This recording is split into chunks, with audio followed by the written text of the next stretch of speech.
I was born to preach the gospel. I was born to preach the gospel. And I sure do love my job. Yeah. I was born to preach the gospel. I was born to preach the gospel. I was born to preach the gospel. I sure do love my job. Yeah. Yes, I really love my job. I'm a disciple that makes disciples that makes disciples. Oh, I'm a disciple that makes disciples that makes disciples. I'm a disciple that makes disciples that makes disciples. Yes, I'm a disciple that makes disciples that makes disciples. I'm a disciple that makes disciples that makes disciples. I'm a disciple that makes disciples that makes disciples. Get firmly rooted. So let's get firmly rooted. Let's get firmly rooted. So let's get firmly rooted. Oh, I'm a disciple that makes disciples that makes disciples. I'm a disciple that makes disciples that makes disciples. I'm a disciple that makes disciples that makes disciples. Let's get firmly rooted. Firmly rooted. Let's get firmly rooted.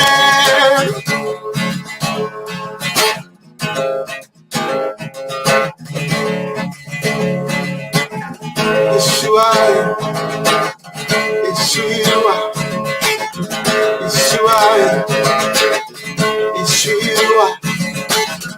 Yeshua, Yeshua. I'm a disciple that makes disciples that makes disciples. We're disciples that make disciples that make disciples. We are disciples that make disciples that make disciples. We are disciples that make disciples that make disciples. Let's keep firmly rooted. Firmly rooted.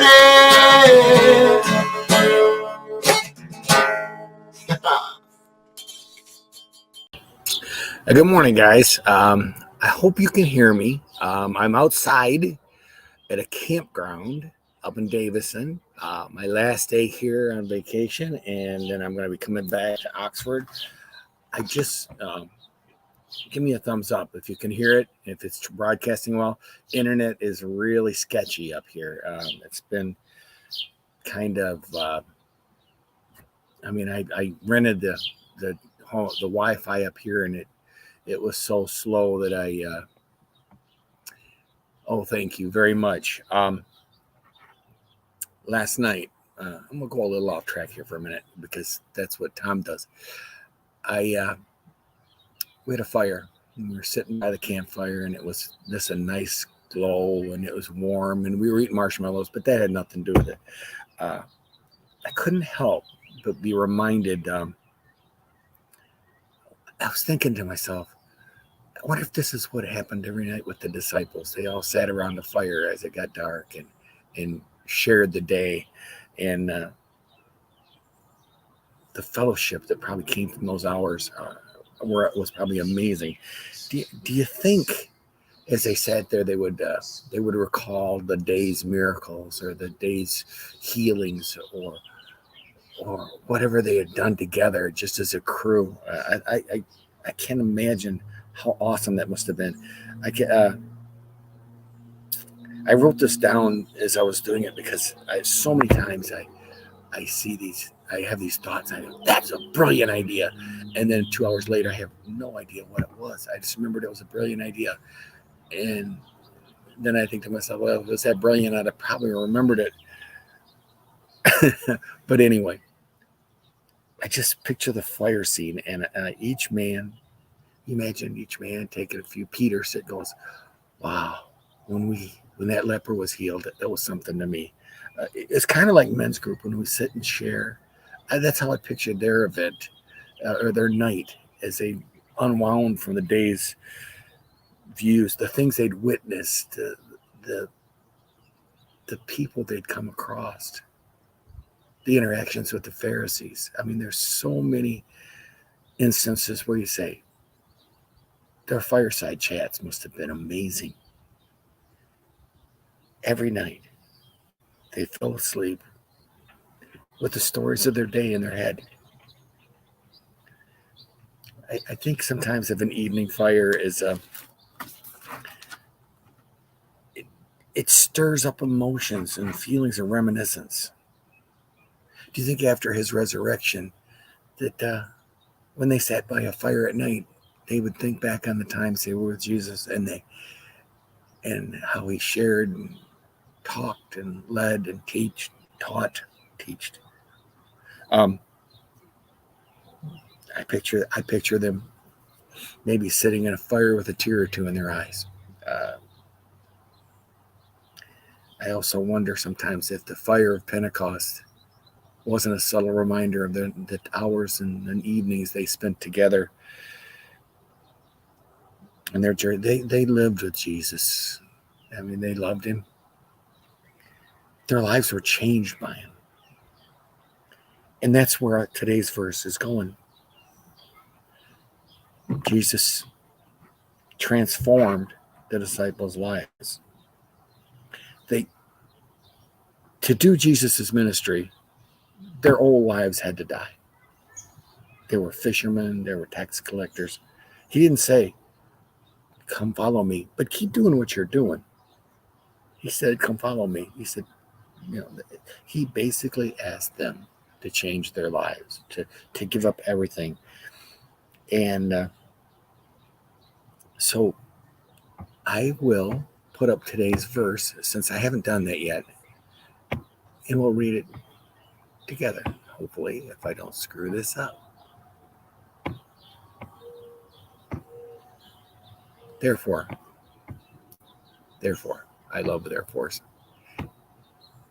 Get rid of all moral filth and the evil that is so prevalent, and humbly accept the word planted in you, which can save you. 1 James 21.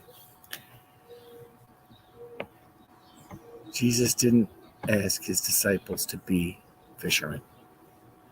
He didn't ask them to be sinners. He didn't ask them to be anything more than a disciple. Follow me, he keeps saying. I look back on these times and I think about today's times, and I wonder where do we get our wisdom if it's not from the Bible? You can't get it on the internet.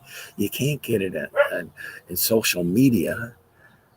You can't get it from politicians. Oh man. So where do you get it? Where do you get the truth?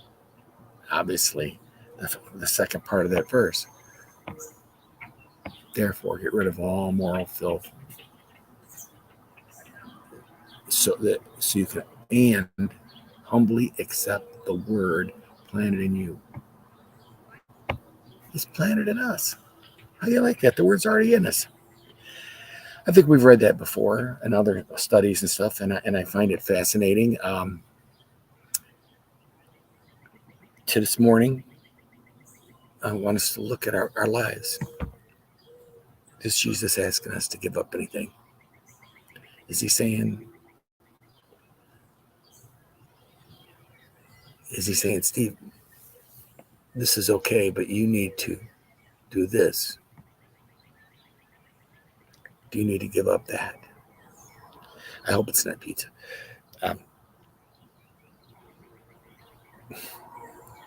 The current culture has trouble finding the truth. We know that. I mean, it's bad. There is no truth anymore. Everything's subjective. It's, whatever you feel is right. But they left us some very wise words and scripture, probably written in our heart as well, that maybe we can use today, and we'll end with that.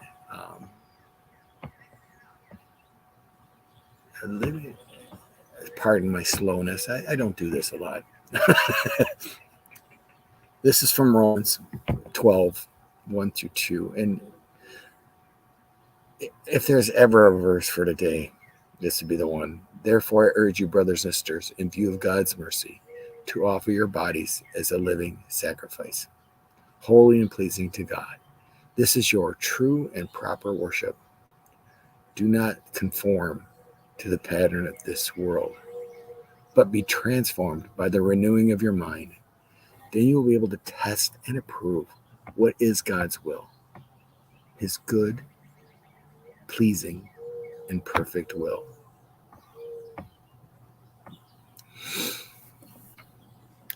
I think that says it perfectly. The truth is written in it, and it's in us. It's in our heart. We know it's written in our heart. I pray that this has been a blessing to you this morning.